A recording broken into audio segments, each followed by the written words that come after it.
Once upon a time, a very long time ago, in a time when things happened differently than they do here today, a time that flowed at a different speed than the time that we know today.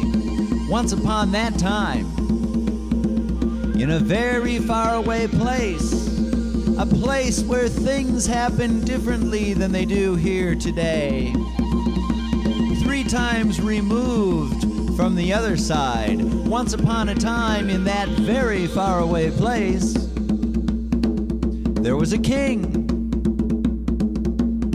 And this king had 3 daughters. And one day the daughters were out in the courtyard playing, and their father, the king, came out and he said, "Come here, got something to tell you.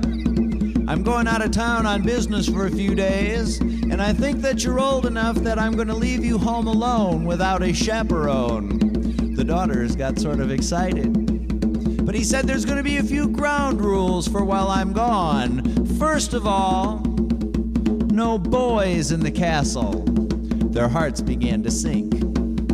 Second, I shouldn't even have to tell you this. No alcohol or drugs in the castle. And they said, "Oh, Father, you know you don't have to worry about that." And third, and perhaps most important, do not, I repeat, do not eat any of the apples off the royal apple tree. And the oldest daughter spoke up and she said, "But what would happen if we ate apples off the apple tree?" The king said, "Simple, you'll go under the ground."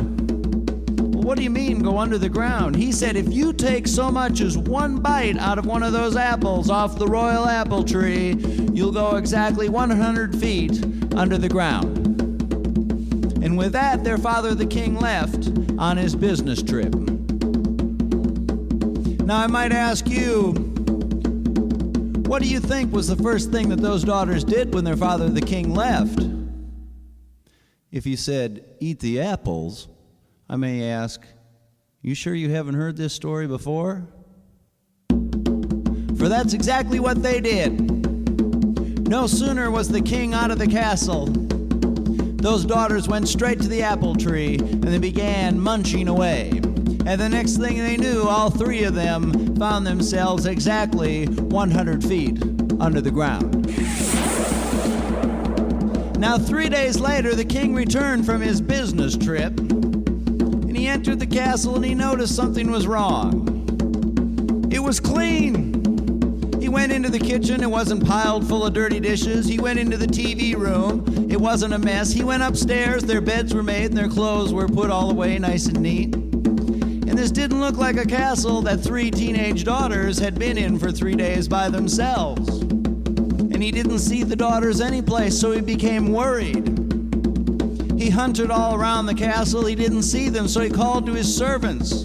They gathered around, he said, "I'd like you to search the grounds for my daughters." They went and they returned. They said, "We're sorry, Your Highness, but we can't find your daughters anyplace." So the king became even more worried. He sent a notice throughout the kingdom that there would be a great reward for anyone who was able to find his daughters and return them to him safely. And so the people of the kingdom began to search.